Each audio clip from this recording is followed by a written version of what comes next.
ప్రతి ఒక్కరూ ఆధ్యాత్మిక తాత్విక జ్ఞానం ద్వారా మనోశక్తి మనోధైర్యం పెంపొందించుకుని మానవత్వ విలువలతో అరుదైన ఈ మానవ జన్మను ఉజ్వలంగా మలుచుకోవాలని పిఠాపురం శ్రీ విశ్వవిజ్ఞాన విద్య ఆధ్యాత్మిక పీఠాధిపతి డాక్టర్ ఉరుమర అలీషా ప్రబోధించారు. పిఠాపురం మహారాజా రైల్వే వారధి సమీపాన గల పీఠం నూతన ఆశ్రమంలో ఉగాది ఉత్సవం ఘనంగా జరిగింది.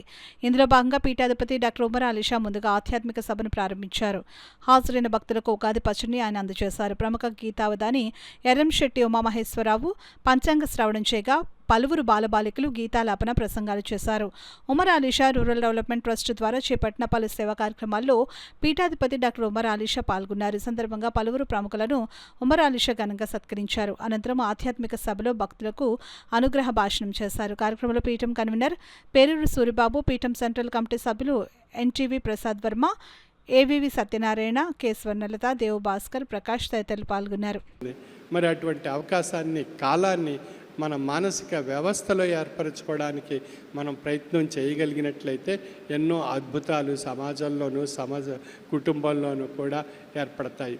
కానీ మన యొక్క భావన ఏ విధంగా మారిపోయింది ఈనాటి సమాజంలో అన్నప్పుడు స్వార్థం, అసూయ, ద్వేషం, విభజన, విభేదాలు, మతమౌఢ్యం, మతతత్వాల రూపంలో, ప్రాంతీయ తత్వాల రూపంలో, రాజకీయ తత్వాల రూపంలో, భాషా తత్వాల రూపంలో మన మానసిక వ్యవస్థ పరిణామం చెంది మన కలుషితమైనటువంటి మానసిక పరిణామంలో మనం ప్రయాణం సాగిస్తూ మన జీవిత ఆశయాలు పొందలేక మన జీవన వ్యవస్థను అస్తవ్యస్తం చేసుకుంటూ తీవ్ర సంక్షోభాల వైపు మనం ప్రయాణం సాగిస్తూ మన మానసిక వ్యవస్థలో మనం మానసిక వినాశనం వైపే ప్రయాణం సాగిస్తున్నాం తప్ప వికాసం వైపు మనం అడుగులు వేయలేకపోతున్నాం.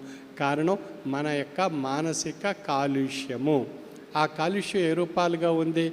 మనకు మతతత్వాల రూపంలో, మత విభజన రూపంలో, మత విభేదాల రూపంలో ఏర్పరచుకుని ఒకరినొకరు హింసింపబడి ద్వేషింపబడుతూ విభేదించుకుంటూ రక్తపాతాన్ని, హింసాత్మక వాతావరణాన్ని సృష్టించుకుంటూ తీవ్రమైనటువంటి సంక్షోభాలు ఏర్పరచుకుంటూ భగవంతుడు ప్రసాదించినటువంటి అమూల్యమైనటువంటి ఈ జన్మను మనం నష్టపరుచుకుంటున్నాం. ఈ జన్మలోనే సమస్తం భగవంతుని పొంది తరించేటువంటి ఒక గొప్ప అవకాశం మనకు ప్రసాదింపబడింది.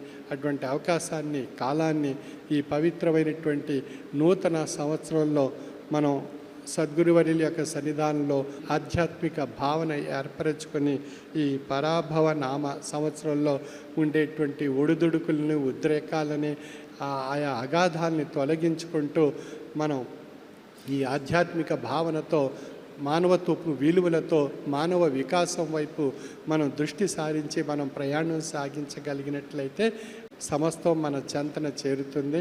కనుక సద్గురువులు ప్రసాదించినటువంటి అద్భుతమైనటువంటి సాధన, విశ్వసాధన, త్రయీ సాధన, ఆ త్రయీ సాధన ఆచరిస్తూ ఆ సద్గురువర్యులు యొక్క ఈ పవిత్రమైనటువంటి కాలంలో వారి యొక్క ఆశీస్సులు పొంది తరించేటువంటి కాలాన్ని సద్వినియోగపరుచుకొని భగవత్కృపకు పాత్రులు కావాల్సిందిగా నా యొక్క మనవి.